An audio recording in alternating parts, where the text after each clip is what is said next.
সকালবেলা যদি নাস্তার টেবিলে এরকম পরোটা থাকে তাহলে সকালটা জাঁকজমকপূর্ণ হবে না বলেন তো? এটা গরুর মাংসের সাথে খেতে যে কী পরিমাণ মজা! আর বানানো কিন্তু খুবই সহজ। আমি এখানে বাটির মধ্যে ২ কাপ পরিমাণে ময়দা নিয়েছি। তার মধ্যে ১.৫ টেবিল চামচ পরিমাণে চিনি দিয়ে দিলাম, ২ চা চামচ পরিমাণে ইস্ট আর ১ চামচের কাছাকাছি পরিমাণে লবণ দিয়ে ভালো করে মিশিয়ে নিয়ে 1/3 কাপ পরিমাণে কুসুম গরম পানি দিয়েছি। তার মধ্যে একটা ডিম দিচ্ছিলাম, ডিমটার মধ্যে ২টা কুসুম ছিল।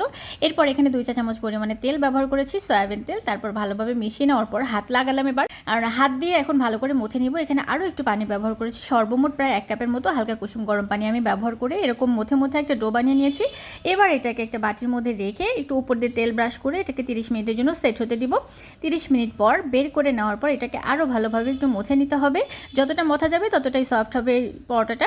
তারপর এরকম ছোট ছোট করে লেচি কেটে নিতে হবে। লেচি কেটে নেওয়ার পর একটু মোটা করে রুটির মতো করে বেলে নিতে হবে। তারপর ফ্রাই প্যানে তেল গরম করে তেলের মধ্যে দিয়ে একটা একটা করে সুন্দর করে ফুলে ফুলে এগুলোকে ভেজে নিতে হবে। ব্যাস তৈরি হয়ে গেল মজাদার পরোটা।